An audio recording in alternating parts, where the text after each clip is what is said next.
Okay, everyone. Welcome to the latest episode of All2ReelToo podcast with your host, that is me, Michael E. Cullen II, and my co-host, as always, is Matthew Haas. Hello. That was very assertive. Good to be here. I'm glad you're here, too. Hello, audience. I think they heard you the first Glad time. you're here. Yeah. Sorry, I'm getting used to this. Okay, Matt. We're good. Okay, anyways, today on the show, we're going to continue our little delve into direct-to-video sequels to more popular films. This time, we're talking about the third movie in a series, in a trilogy of movies in the Honey brand. No, I'm not talking about the Honey, like the movie with dancing and Jessica Alba and whatnot. I'm talking about Honey, I Shrunk the Kids. Okay, so that's the series we're talking about. It was followed theatrically by the movie Honey, I Blew Up the Kid. And then Disney decided, hey, Honey, I Blew Up the Kid didn't do as good in the theaters as we hoped it would. So we're going to take a little break. And then a few years later, they decided to release direct-to-DVD or VHS at the time, in 1997, Honey, We Shrunk Ourselves. Because why not? Wayne Szalinski, played by Rick Moranis, is such a brilliant, brilliant scientist that not only did he shrink his kids once, he then went on to blow up his other kid. Not explosives. No, but made him big. Yeah. And then, after that, was so smart that he shrunk himself, his brother, his wife, and his sister-in-law. Very smart, right, Matt? Yeah, all of this, mind you, because he was trying to shrink a Tiki Man statue that was yes, an eyesore in this one, house. yes. And then he accidentally shrunk his brother and him. And it's funny because his brother literally even says, I think the thing's powering up again. He goes, oh, no, it's not happening. So Yeah, it's like he's very smart. Very smart. I actually would add a subtitle to this movie called Honey, We Shrunk Our Paychecks. But, Yeah. you know. Yeah, we shrunk the paycheck for the whole movie. Yeah. Yeah, for everyone involved. Okay, so let's get into the brass tacks here for this, okay? All right, so like I said, it was a 1997 direct-to-video sequel to Honey, I Shrunk the Kids and Honey, I Blew Up the Kid. It is the third and final installment in the Honey, I Shrunk the Kids trilogy. It's also the directorial debut of cinematographer Dean Cundey, or Cundey. I don't know how you say his last name, but it's Cundey. I heard it pronounced both ways. Anyways, he is known as the cinematographer for films like Halloween and other John Carpenter films, and a lot of really good cinematography in films. I can't remember off the top of my head a lot of them. Let me see if we can find here really quick what else he's done. He's done a lot of collaborations with John Carpenter, Steven Spielberg, Robert Zemeckis. He won an Academy Award for Best Cinematography for his work on Who Framed Roger Rabbit. I can't talk. Who Framed Roger Rabbit. And he's been nominated like various times. He's now 72 years old. I don't know, so that would have made him in his 50s back then when he did this film. He's, really good cinematographer. But Ray Stella, the cinematographer of this film, not quite sure if he's as good as Dean Kundi, but he might be okay now. But this is the only thing I can find that he did. So it was obviously shot. It was shot direct to video. So it was shot in the old school. Okay, here you go, kids. If you didn't know this, back in the day, televisions were square and not rectangle. Right. So if you didn't know that, the aspect ratio of a screen would be more square at a 4:3 as opposed to the 1080p and the 720p and all that stuff that we're used to nowadays, and the 1:1 and all that different things. There was different aspect ratio back then that would fit your television. So this was made basically directly for VHS at the time, because not a lot of people had DVDs even in 1997. Right. It was made in a TV format, as opposed to the other two films, which are in a cinema format, which is more rectangular. So if you do end up watching this, which I recommend you do before you listen to this, so if you haven't watched it yet, stop the podcast right now, and we can wait for them, right, Matt? For the whole movie? Yeah, we're just going to wait here for like a couple hours. The movie's actually quite short. It's actually like 75 minutes. So it's really fast. Short for a movie. So I tell you what, folks, we're not actually going to wait for you. We're just going to, let you pause this. Yeah. You can come back to us. Yeah. We'll still be here. I mean, you really should not listen to our podcast first. I mean, for Honey, unless you never plan to watch this movie. I guess you can listen to us rant about it. I mean, it's not that great of a movie in my opinion. So yeah, I mean, your life is not going to be greatly enhanced by watching this. Either way whatsoever. You're going to be ambivalent at best. Yeah. I mean, it's kind of like, how they always say, like, if you have Chinese food and then like an hour later you're hungry. Mm-hmm. It's kind of how I felt after watching this movie. Yeah, me too. I wasn't that much like culturally fulfilled. I was like, I almost wanted to go back and watch the original. Yeah. Just to feel a little bit better, but I didn't. Anyways, okay, I digress. That's a lot. That's a good explanation for the younger listeners, because they might not know. Like for example, that's why if you watch like old TV shows like on Netflix, and it's all like a square, that's the reason you get why. The black bars on the side of it. That's the reason why. Is because if you notice too, you might watch a show that started off like that, like Scrubs, for example, and then moved into a wider screen format. Yeah, in the first season it's square, and I think by the third season everything is full. And I'm pretty sure that Scrubs was actually one of the first shows to ever shoot in HD. Oh, really? Yeah. Oh, wow. Little randomness. That's cool. So anyways, that's a good explanation for about that. Okay, so let's get to the plot here. First off, maybe we should talk about who stars in this movie first. Okay, the only returning actor from any of the previous films is Rick Moranis as Wayne Zelinsky, a scientist at Zelinsky Labs, which he now owns. Before he was like worked for somebody in the other films. I don't know. It's been a while since I've seen the other two, honestly. So, and I honestly don't really care for the second one at all. Yeah. So, I actually like this one better than the second one, which is weird. Maybe I just like it when you shrink things. I don't really like it when you make things big. Yeah. But okay, Rick Moranis was there. You also have his wife is returning, but she looks different. In the first movie, she was played by Marcia Strassman, and in the second movie as well. And now she's played by Eve Gordon. I'm not sure. Maybe part of that shrinking paycheck thing, they couldn't afford Marcia Strassman anymore. I don't know. Eve Gordon's done a lot of stuff too, but prior to this, she really hadn't done much. But I mean, it's not that big of a deal. I mean, sadly, this was when we're at a time where the what they call the Brechtel test, which you would put onto a film to register how great the female characters in in a story are. You know, you can put that on a film or a book or anything like that. Basically, how strong they are and stuff like that. Back then, pretty much women were regulated to wives and girlfriends. Oh, okay. Sadly, so unfortunately, the character of Diane is pretty just interchangeable. You could put any actress in that role, and it really wouldn't matter. She's a little stronger in this movie, I think, than the other ones. I mean, she was always kind of a strong character, but it's just, I don't know. I'm just saying that it kind of sucks that they recast her because I like continuity, but what are you gonna do? It's direct to video.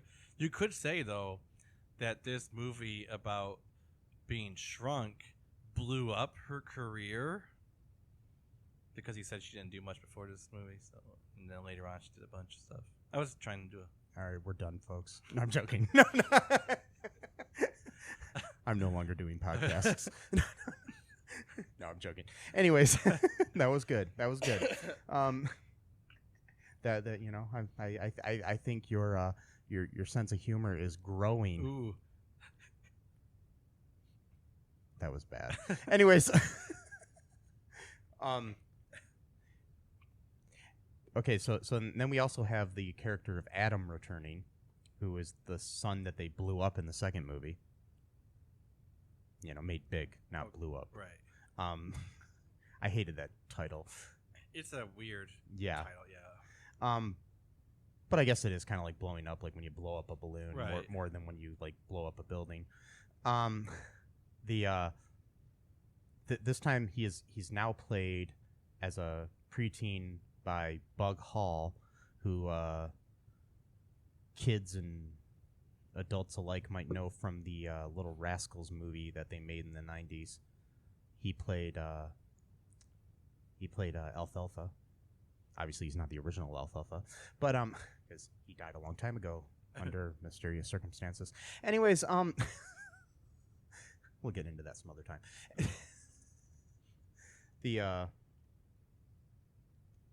So basically, let's get to the plot here, Matt. Do you remember much of the plot? Like, I'll have you try to explain this to us.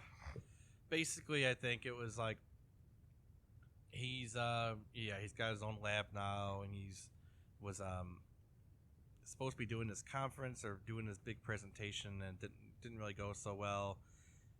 And then his wife had a vacation scheduled, and she was gonna go with her sister-in-law. With her sister-in-law, and he was basically gonna watch the kids. That was the plan, at least. And then she demanded that he get rid of his Tiki Man statue because it was such an eyesore while she was gone.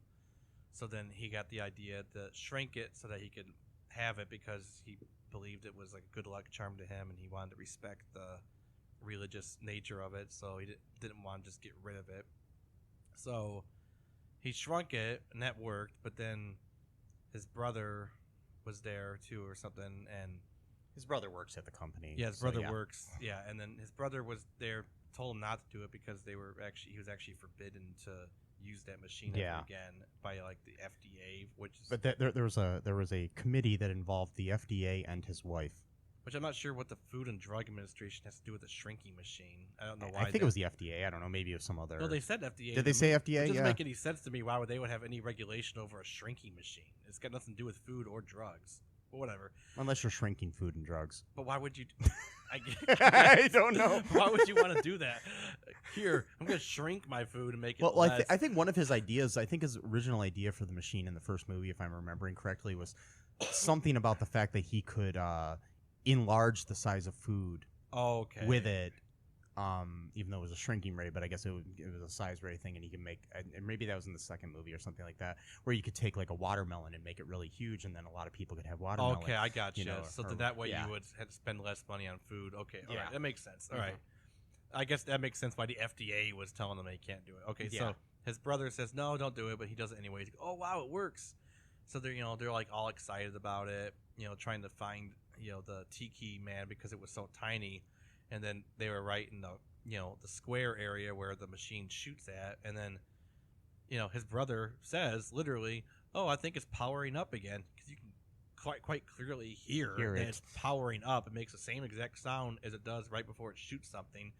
And then Rick Moranis' character, a genius by the way, supposedly, oh no, it won't do anything unless you hit the button. It seems like he gets stupider by each movie. He does. He gets dumber by each, and then like just conveniently, there's like a bunch of billiard balls that are just by the area, and it has got this little lever that or something. Yeah, it's like a croquet mallet gets knocked over and knocks one of the balls onto the machine. Yeah, and then it sets off the button. The machine looks different, by the way, than it did in the other movies. It didn't have that whole little Rube Goldberg sort of apparatus on the top that that seemed to fit a billiard ball perfectly, so it could go down and hit the button to turn it on. Right.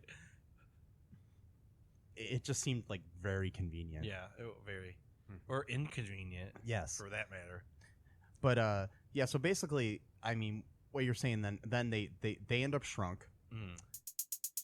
Hey folks, this is Michael E. Cullen II from the podcast that you're listening to right now, along with Matthew Haas. We just wanted to tell you about our great podcast called Super. It's called All2Real. And on that show, what do we do, Matt? We watch biopics, and then we talk about whether or not the movie matched up with the real story or not. So it was a lot more exciting than that, though. Yeah, so we analyze the real story and the real story. Get it? Get it? Real. Yeah, they're spelled differently, folks. You can guess which one I said which way. Uh-huh. Anyways, so sometimes we have guests, sometimes we don't. But we talk about great movies like Shattered Glass and The Social Network and Futile and Stupid Gesture, among others. Those are some of the ones that we've covered so far, and we're going to cover a lot more. So please subscribe on Stitcher, Apple Podcasts, Google Podcasts, wherever you find your great, fun podcasts. And be sure to share it with your friends. Do it. And make sure you're not afraid to get all too real. Bye-bye. Speed things forward a little bit. They end up shrunk. The Diane and her sister-in-law Patty, played by Robin Bartlett from Mad About You, among other things, come back from they are on their way to their vacation. They come back because okay, first off, the reason that they were running late to begin with. Okay, I want to point this out. The reason that Patty and Gordon, who is played by Stuart Penkin, who is known to a lot of kids for being the voice of the father on the Dinosaurs TV series. Known to a lot of kids, yeah. Yes. It's a very popular show. Known to a lot of kids in their 30s and stuff. Yeah, but anyways,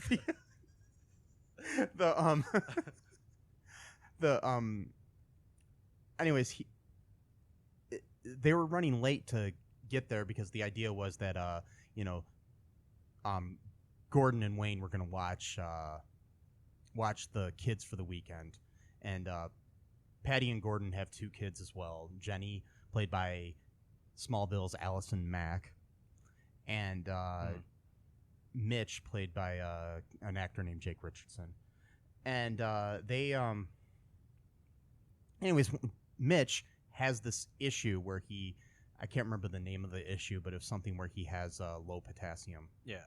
And he needs to take medicine for it or he'll die. Wow. They basically say that he will die if he doesn't take this medicine or get the right amount of potassium that he needs.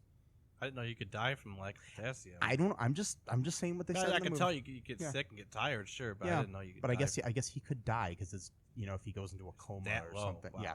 But anyways, so they come back because of the first when they arrived at the house to go on this vacation that Patty and Diane are going on. The reason that they're running late and overreacting Patty, because Patty just seems to be nervous about everything. Yeah, she's very anxious. Yeah. The reason she was running late is because they almost forgot Mitch's medicine. That's why they were running late to get to Wayne's house. Then they left it in the car. And then they left it in the car, even though that was the reason she was running late in the first place. And then I'm pretty sure that I would make sure after that, but then we wouldn't have a plot, right? And right. So they had to go back to leave the medicine there, and in the meantime, the kids are gone because they think that they're left alone because at this point they found money for pizza and they heard a message that Wayne had left earlier about going to see some kind of spaceship launch or something. Okay, yeah, that's right. Then they went to buy snacks and stuff. So they went to buy snacks and stuff with the pizza, and then Jenny decides to invite a bunch of her girlfriends over. Who, it's really weird if you listen to the phone call at that point. The girl on the other line, you can actually hear what she's saying, and I had to rewind it a couple times to listen to this. But she says something about "you'll never believe my underwear." Which is really weird for a couple of 12-year-olds to be talking about. Anyways, I'm just saying. Okay. I listened to it and I was like, did I hear her just say underwear? Did she actually say that? On the other line. That's what it said. You'll never believe my underwear. Or something of that nature. I don't know the exact line, but it was something about her underwear. And I just found that really kind of creepy. Yeah, anyways. Maybe it was something that was like inside joke or something. I don't know. Or foreshadowing to the future of Allison Mack's life. Anyways, maybe. We'll get into that in a little bit here. Yeah. That's the real agenda of this podcast. Yes, is to launch into something else. But anyways, but anyways, they decide to have this party or whatever. But in the meantime, they leave. The wives come back. They say, "Oh, the kids will know we're here because the car's in the driveway." Mm-hmm. But because Patty's so, I don't know, has a lot of neuroses and stuff, she decides to. Normally, she puts blocks behind the car because she's afraid of something with the parking brake not happening. The car, of course, she forgets to put the parking brake on there. The car goes. Woo. Yeah, this time she forgets to put the brake the one time. Yeah, and then the car. But the car goes into the neighbor's yard. Which is still right in front of the kids as they're coming back. But that's the other thing. Okay, there's no car in the driveway. Fine, the car is literally across the street's driveway, facing them. Yeah, at what but point the kids are like skating right in front of it when they're coming back from the carryout or wherever they got their snacks. And they didn't even see that. And my point is though, is that at what point someone's gonna look out the window at some point and they're gonna see, hey, what's my mom's car just standing? Unless everybody has a station wagon that looks exactly like that. Yeah. But anyways, when they came back, they put the medicine on the counter in front of the very strategically placed Trick cereal box that is like advertising. Yeah. Like there's just so much product placement. Oh in this yeah, movie I know. that It's hilarious. ridiculous. Anyways, I guess they got like General Mills and some other people to donate a lot of money to this movie so they could actually have a little bit bigger budget. Yeah. I just imagine this movie with a lower budget than what it already had. Right. I mean, mind you, I would love to have the budget they had for this movie. I could make a decent movie. Yeah. But but anyways, so they go up and they're looking for Wayne and Gordon, and they get shrunk. They get shrunk. I forgot, how did they get shrunk? Another one of those billiard balls falls. Are you kidding me? No. I forgot about that. So the same exact thing happened. God. But why? What made it fall? I guess the machine getting to critical mass would shake the building, and then it knocks off one of these billiard balls that's near a croquet mallet of some sort. Why did he even have those near? I don't even get it. Was he playing with the croquet mallet while he was doing stuff with? I mean, whenever I have a shrinking machine, I always make sure that I have a shelf right near it with billiard balls on it. It's just this weird thing that us scientists like to do. Yeah, I'm a scientist, by the way. Did you know that? I keep saying billiard balls. They're croquet balls, right? They're probably croquet balls, but they look like they look. I couldn't tell though if they were croquet because I never played croquet. It's just like a the balls, but I think they're pretty similar balls, anyways. They're like whatever. Whatever kind of balls they were. Yeah. You got to keep those near your shrinking machine. Well, it's required by federal law. Yeah.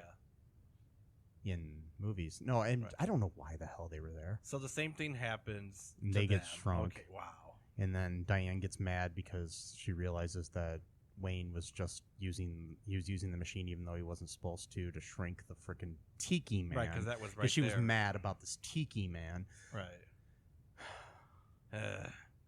My thing is, it's like, let the dude have some fun. He wants a Tiki Man. It's like, let him have something stupid that he like. I mean, it's not stupid, but just the way it looks dumb in a house like that, just sitting there. But so what happens then? I forgot. They're trying to find. They climb up a wicker chair.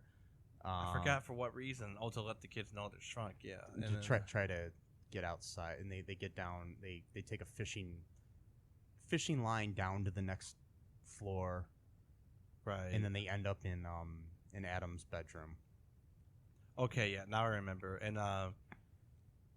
And then they find the Sports Illustrated magazine. Yeah, like the kids come in there and they're looking at a magazine, and it's kind of almost implied that they're looking at something like Playboy or something, right? Or like even a Sports Illustrated swimsuit issue, but it was actually Sports Illustrated for kids, just regular. But the way the kids were getting excited was almost like they were like, "Ooh, look at these dirty pictures." Yeah, I know. And then it's like a picture with some basketball player on the front. I think it was either like Shaq or Michael Jordan or somebody on the cover, whoever was popular at that time.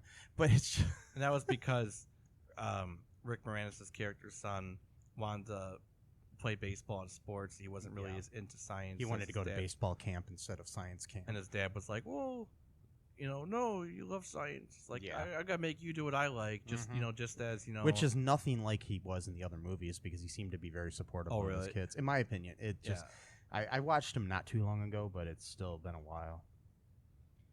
But anyways, so they find that, and then they go downstairs. They find themselves in the kitchen at some point, and they get down through they're riding in another product placement, a Hot Wheels car. That's right, the Hot Wheels car. down on this Hot Wheels track where there's as they're going down this Hot Wheels track, which ends up being kind of like riding a like a roller coaster for them. There's some inconsistencies where the background is actually what's in the front of them. Oh, there's just different wow.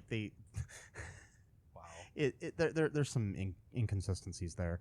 But anyways, they end up flying into the laundry chute down into a laundry basket in the basement, and they had these like orthodontic like rubber bands around around them to protect themselves inside the car that just totally disappeared and never appear again. I just had to point that out because there's different I can go through a lot of the mistakes later on in this talk.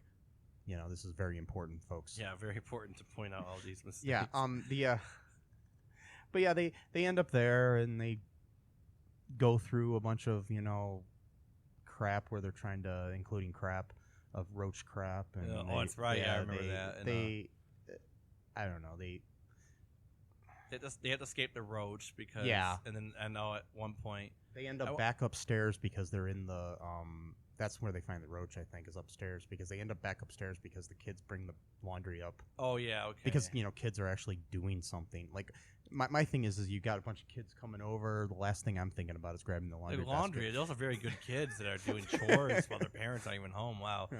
But they had already made like a chilly volcano and stuff. That's like right. that. I remember that. Yeah. So what happens? They get separate. At some point, they separate voluntarily. Yeah. Right? They take the way they get back downstairs is through there's a bubble machine that one of the girls, because these girls come over that are friends of Jenny's to have a little slumber party sort of thing. These girls, including one of them who is played by very, very young Mila Kunis. Yeah.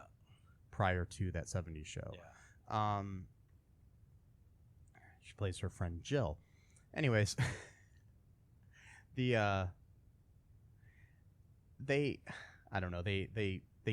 one of the girls brings a bubble machine because no party is complete without a bubble machine. No, it's not. And it really isn't. Yeah, no, I mean, every party I've ever been to and there isn't a bubble machine, I walk right out. I mean, I would. Yeah. I walk right into the house and I'm like, "Hey, do you have a bubble machine?" And they say no. They say no, and sorry, I'm like, bail. Yeah. They're like, "Hey, we got a live band." I was like, "I don't care. No bubble machine. I'm not staying." Right. Like, we got all the food you want and everything. Nope. No bubble machine. I'm not staying. It did look pretty cool though. I mean, yeah. I mean, it looked like a really. I'm being serious here. I I mean, I never stay at parties without bubble machines. You know me. Yeah.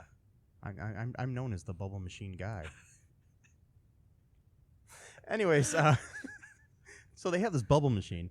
It's up on the stairway or something like that, and the way that they get down is Diane and Patty get into they go into one of the bubbles. Yeah. Through the machine, and then they land safely onto the ground.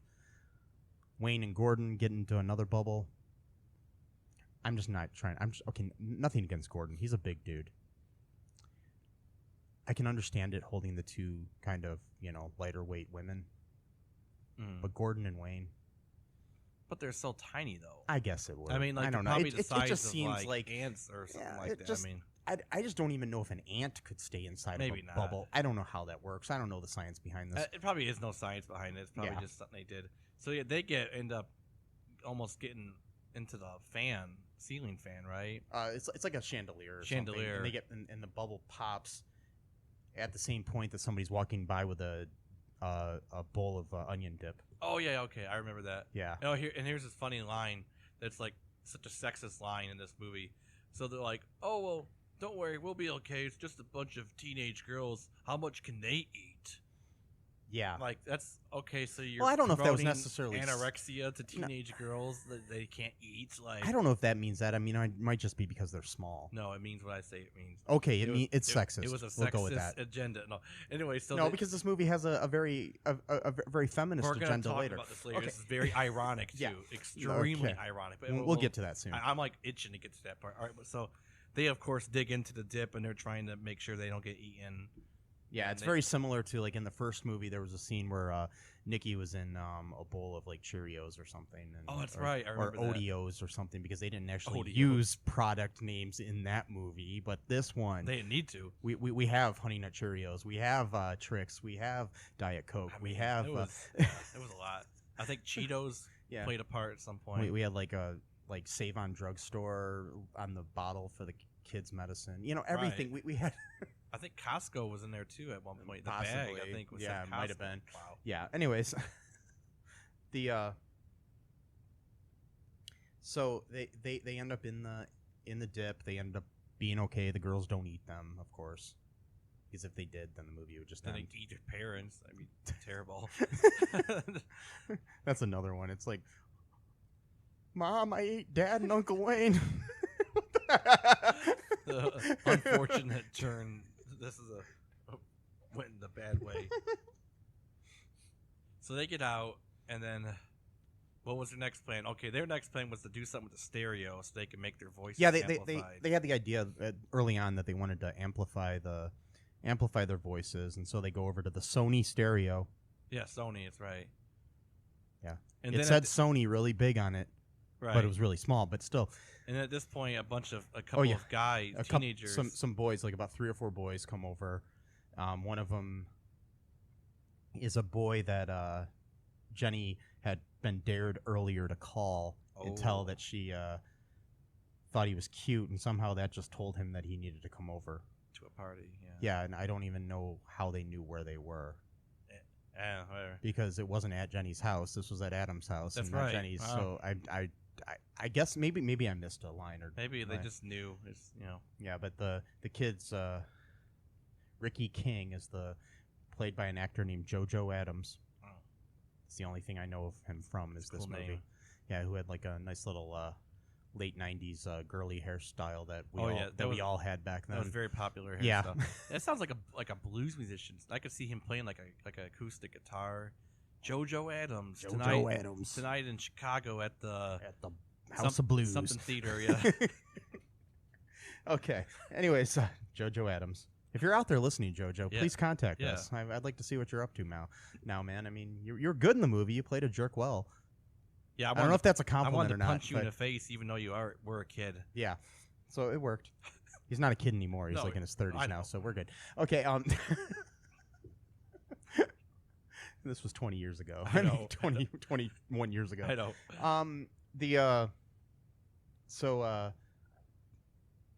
Ricky is pretty much Ricky and his little friends are jerks to Adam and Mitch. Yeah, because they're little kids. What are they doing here? Yeah. So, oh yeah, we forgot to mention that. I don't know where it is in here, but at one point Mitch almost dies. Oh, that's right, because the moms, so the women, they separate. They go to the kitchen because they're trying to make sure that the medication is seen, because it's like it somehow got hidden, even though when they set it down on the counter in front of the Trick cereal box. Mm-hmm. But somehow between that and when the kids ended up into the kitchen after they went to the carryout or the grocery store or wherever the hell they got their snacks, the bottle of medicine ended up in between the box of General Mills Trick cereal and the General Mills Honey Nut Cheerios box. Yes. General Mills. Yeah. If you would like to sponsor us, General Mills, we'd be more than happy to let you. Yeah. Okay. Anyways, contact me at All2ReelPodcast at gmail.com. All2ReelToo podcast at gmail.com. Yeah. I'm sorry. Yeah. Anyways, okay, so they can't find the medicine. Mitch sees his mom and his aunt like little. That's right. On the counter. He tells them that, but and then he faints. He's having an episode, so they think he was like hallucinating. Yeah. And then so he faints, and then Adam surprisingly remembers that bananas have potassium in them. And so they feed him bananas, and somehow that saves his life. Oh yeah, I love this scene because like, how did you know that? And it's like, oh well, I didn't say never listened to my dad talking about science. I'm like, you had to listen to your. I learned that in genius health dad. class. I mean, I don't the know. fact that bananas have potassium, that shouldn't have been learned because your dad is a scientific genius. For one thing, what does that have to do? Was he a food scientist? What does that have to do with? Well, the FDA was involved, yeah, so I maybe guess he is so. a food scientist. I guess so. I don't know. So anyways, I mean, I can't remember if that happened, if that scene happened before or after the scene we want to talk about. I don't remember. Well, no, it happened. Was it before or after the boys left? Who knows? No. Oh, it had to. It had been before. Oh, it had to have been before because the reason that they left was because of the Sony thing. Yeah. Okay. Anyways, we're getting off track here. So the that happens. Anyways, Diane and Patty are still hanging out on the counter or whatever, and then we go back into the room with the kids at some point. After Mitch is miraculously saved by Adam by like 2 bites of a banana. Yeah, which means like, maybe he doesn't need medicine at a store if just 2 bites of a banana can resurrect him and just give him bananas. I mean, I don't know. I mean, this could be a serious disease that we don't know anything about. I don't know. I mean, I'm just saying. You're making fun of it. Yeah, I'm just like, saying. Really there could be somebody listening out there who really has this issue and is happy that a movie addressed it. Exactly. I mean, I don't want to belittle anything. Right. I'm just saying. My thing is like because. But the other thing is too, it's like, okay, there's a weird message in this movie too about not a weird message, but there's like, okay, Mitch is like, his way of being a badass is not taking his medicine. Yeah. I understand kids don't like to take medicine or something, but if it's gonna save my life, right, I would take it. Not really. I mean, and plus the thing is, it must have been something that he's done for years and was just used to. But he says at one point, he's like, I don't even think I need it anymore. Because he all of a sudden is a doctor and knows that he doesn't need it. Yeah. It works too well. It means I can quit. The medicine does its job, which means that's the I problem don't with a need lot it. of people is like if the doctor says, hey, make sure you take this all the time, but you start feeling better and then you stop taking it because you're starting to feel better. But you feel better because you you're took taking it. Yeah, so whatever. Yeah, I'm just saying a lot of people do that. And I mean, Chicken and egg. Yes. Okay, so all right, so at one point, good old, what's his name, Ricky King, played by JoJo Adams, Yep. decides to try to get it on with Jenny. Yeah, he tells her that he wants to talk to her in the kitchen. Yeah, alone. Because you know what wanting to talk to somebody in the kitchen means. In a party, yeah. Yeah. You know, usually when I'm at a party, that just means... Oh, I mean, of course, it has to be a party with a bubble machine. You're not at much at parties because most of them don't have bubble machines. But anytime they've been at a bubble machine and somebody wants to talk to me in the kitchen, it's usually just that somebody wants to talk to me in the kitchen. Anyways, about bubble machines. Yeah, about bubble machines. And, you know, usually, I mean, sometimes if I stay at a party that doesn't have bubble machines, they just want to pull me into the kitchen to ask me why I'm freaking out that we don't have bubble machines. And they're like, Mike, you're going to have to leave because, you know, we're not going to get a bubble machine. And then I'm like, I'm sorry, but I need a damn bubble machine now.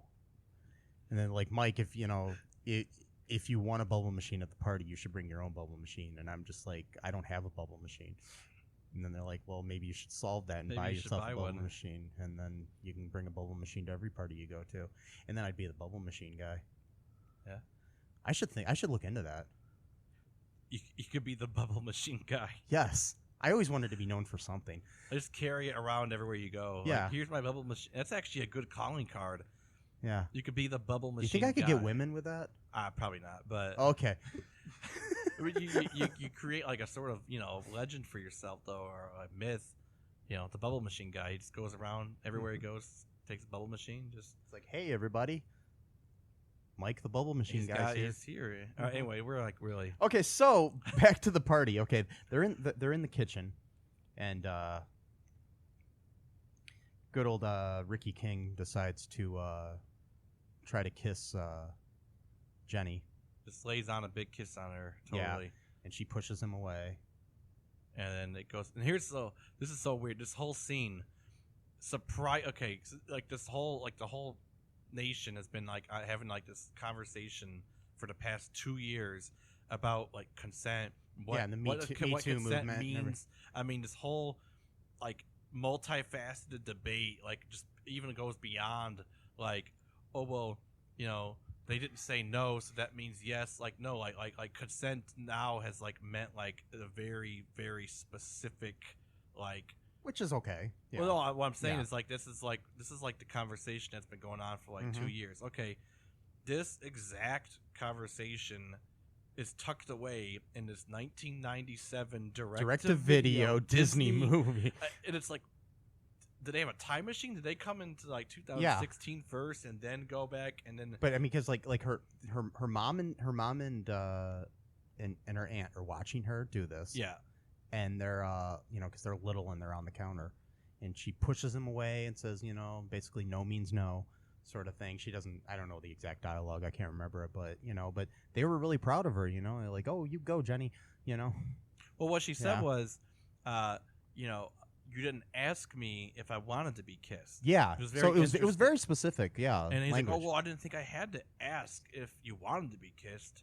And all this, and then he's something like, you know, other girls are like that or whatever, and then she's just basically like, I'm not other girls. I'm not. Yeah, I know. Yeah. I'm not one of them. And then so he gets all pissed off and leaves. And then and then him and his buddies start trashing the house then because she rejected him as punishment. And let's go back to this to this little Me Too scene. Oh yeah. Okay.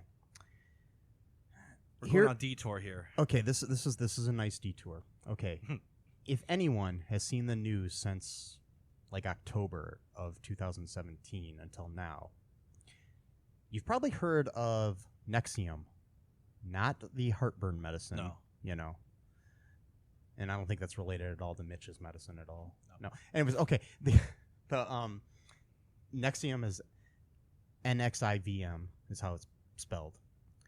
It is a business success program started by Keith Raniere. And it's basically a cult. And one of its prominent members / kind of leaders in the cult is Allison Mack, who played Jenny Zielinski in this movie. And Miss Mack, as I will now refer to her, has allegedly, I'm going to emphasize allegedly because I don't want to get sued. Oh, yeah, and by the way, it's allegedly a cult. I didn't say allegedly earlier. I meant to say it, and I'm going to say it now to cover my ass. Anyways, allegedly, she has been part of this cult and started a cult within the cult for women. It's supposed to be for women empowerment, called DOS, which the actual name of the thing translates loosely into something about master-slave submission or something of that nature. Whoa. From the original Latin that it was in. Not DOS, but what DOS is an acronym for. But anyways, they're basically a sex cult, allegedly, that have allegedly been starving women to make them perform sexual acts for Keith Raniere, as well as allegedly being branded near their genitals by a cottering iron without any kind of anesthetic in a room in a ceremony where you can smell where the other women in the room were wearing masks because they could smell the flesh burning on these women. I mean, well, a brand. I mean, iron. Yeah. I mean, I would do that. And it's not even just like like when you brand a cow. Yeah. It's like a brand. Like you see that where it's just like a fast. A fast brand, like where they just tap them with a thing for a second or two. Yeah. This, they're using this cottering iron, which is like a pen, and drawing the brand. Yeah. Oh, see, I thought it was. Yeah, no, allegedly. No, it's not actual, just. No, it's not like a brand. It's like a tattoo almost. It's almost like a tattoo because basically what she has allegedly said is that that a tattoo didn't show the commitment enough. Oh wow. Wow, that she thought there's some and they're basically sitting there and it's because you can imagine like if somebody were to like just stamp your hand with a stamp, right, that takes 2 seconds. But if I were to take time to draw the same thing that was on that stamp with like a Bic pen or something, that's basically the difference between. So being burned for 2 seconds isn't enough. You gotta be burned for like 12 minutes. They said it would take a half hour to an hour to do this. So you gotta be burned for an hour to prove your commitment. Yeah. And Allison Mack is allegedly the second in command of NXIVM and the leader allegedly of this DOS, also called the VOW, which is supposed to be like a movement within the movement. Yeah. I guess to empower women. It was supposed to be but somehow it's very opposite of empowering. Because nothing says empowering woman than having a name that says master slave submission. Yeah, and being branded and allegedly being made to have sex with Keith Raniere. Right. So if you want to look up more of this stuff, I highly recommend doing it. You can get trapped like I have in a rabbit hole for like weeks. It's amazing reading about this. It's very scary. I mean, a lot of you probably have heard about this, but it's just so weird that the dichotomy between this and the and that scene in this movie. Because the scene comes out of nowhere, and the scene is very women empowering. It is. It's such a weird movie to do it though. It's just like thrown in there. I mean, it's like I come across stuff like this all the time in movies where I'm like, this scene is so good that it really deserves to be in like another. Deserves movie. to be in a better movie. Because it does. Because she's like 12 years old at this point, or 13. Yeah. And this guy just totally lays a kiss on her, and like again, this is 1997. It was normal for movies to like, the guy's got to chase the girl, and then to prove, he's just got to lay a kiss on her to really show that he's interested in her, and then I mean, this was like a couple years before like American Pie and stuff like that. It's not like the era of Me Too and stuff, and then this is like, I mean, not saying that American Pie is necessarily promoting any kind of. Besides with Stifler, but that's another story. No, it's not, but it still has its same, like, gotta sow my wild oats. I mean, the whole idea of that film is to lose their virginity sort of thing. Yeah. But this, I don't know, it's just so weird, this Me Too scene in the middle of Honey, We Shrunk Ourselves. and being played out by someone who allegedly is a second in command of a sex cult. She's been arrested. I mean, that's the other thing too. She's been arrested. Right. I don't know when this will air, but she's got a trial in October of 2018, a hearing or whatever. She's right now out on bail, living with her parents in California on it was like a $5 million bail. Wow. She's under house arrest there. And Keith Raniere's in jail as well. They wouldn't give him any bail because he's a flight risk. They were They were both arrested in Mexico. They had escaped to Mexico and they were brought back to the United States by it was like the FBI or somebody involved. So that's not alleged. That all actually did happen. Yeah, that actually. So we don't have to say alleged. For yeah. that. But so and she's. I don't know. It's just so disheartening when you see this scene and you're like, this little girl in this movie. I know. I know it was just a character she was playing, and people, and I mean, I'm sure I don't know. I mean, I don't want to presume how she's thinking, but obviously she's been brainwashed or something's going on, and I mean, her point of view on life has changed since then. Well, she played it so sincere. Yeah, that scene too. I mean, and she was. I mean, and a lot of people are big fans of hers from Smallville. She was on that for ever. I don't know how many years that show was on. It was on half a dozen or more years. I never watched it. I never did either. It was on for like 8 I mean, I watched it. I watched the first season, and I remember thinking, wow, her character Chloe was cool, and she was this high school reporter who was always trying to get to the truth and all this other stuff, which is kind of ironic too. So it's just kind of funny when you go back and look at the characters she played and how motivating and empowering to women they were. Yeah. To her ending up getting involved in NXIVM. Sometimes people they want to believe in someone or something, and they want to relinquish their control because it makes them feel safe, I guess, or secure. Yeah. I don't know. I mean, it's hard to presume what someone's motivations are for joining any type of organization like that, but it usually has something to do with wanting to relinquish your own responsibility to someone else so that they can tell you what to do and you can basically get brownie points or whatever. Yeah, I mean, sometimes you just want to have some kind of it's almost like a letting go of control type thing, but then you actually sometimes you feel like you have control because of that, because you have some kind of order in your life. Yeah, it's weird. You let go of control, but then that itself becomes an aspect of goodness. It's very paradox kind of thing. But anyway, that was a nice little tangent we went on. So necessary detour because that scene is such.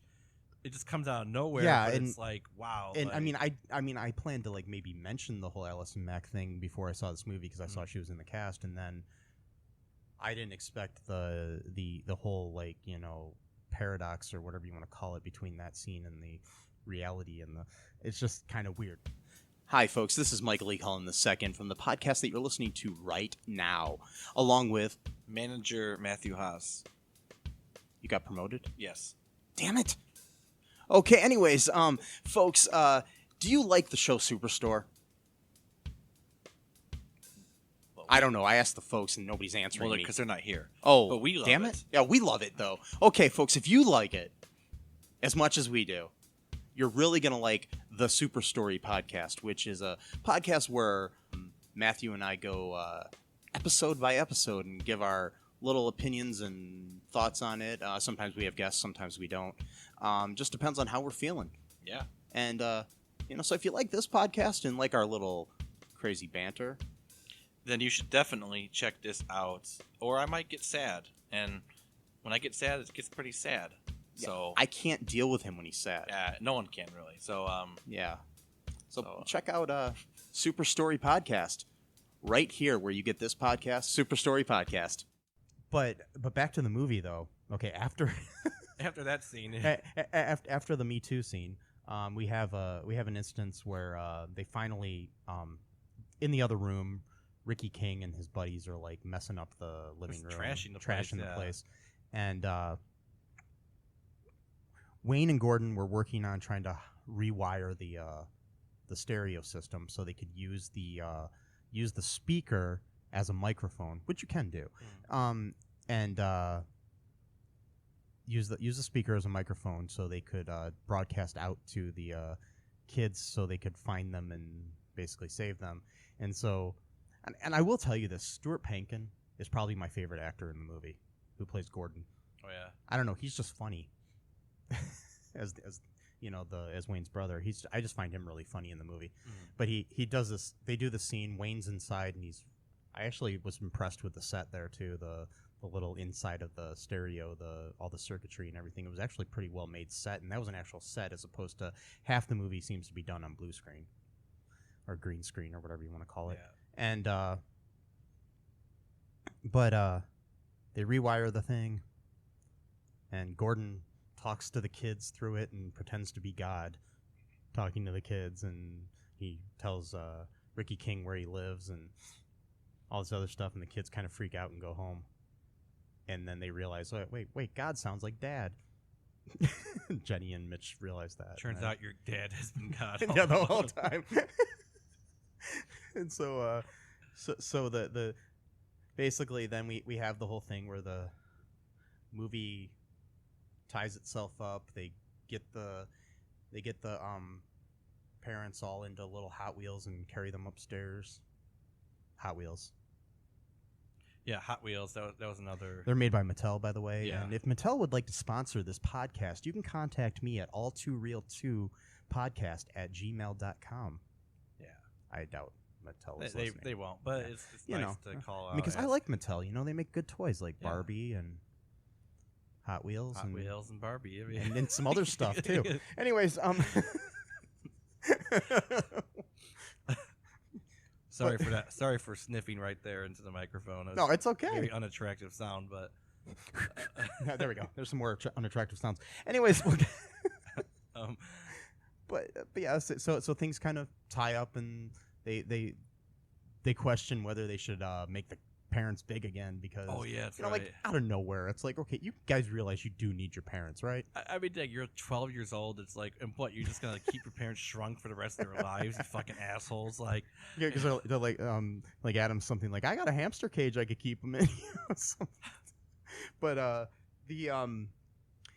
so then the movie then ends with a scene where they let Adam go to baseball camp.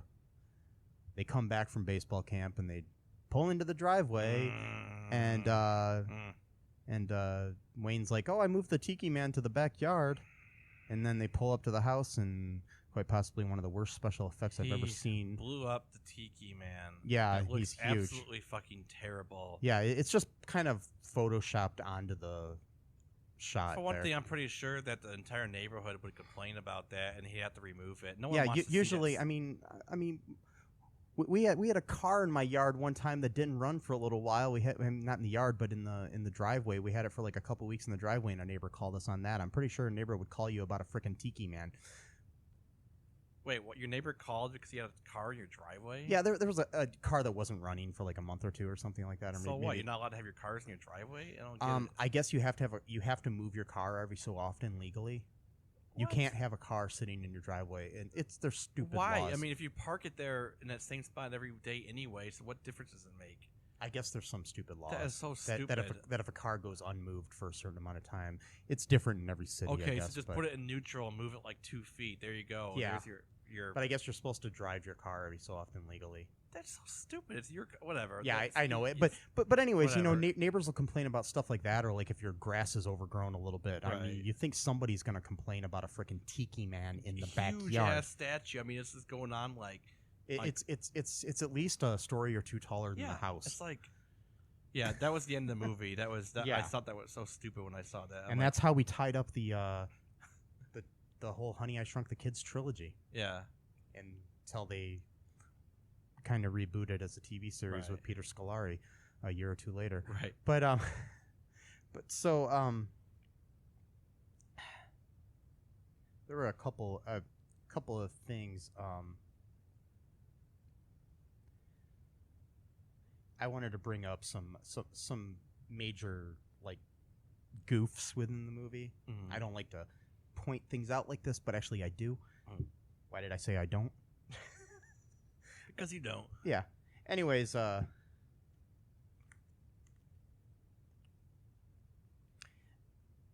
there's a scene where after Mitch has fainted and Adam and Jenny are feeding him a banana.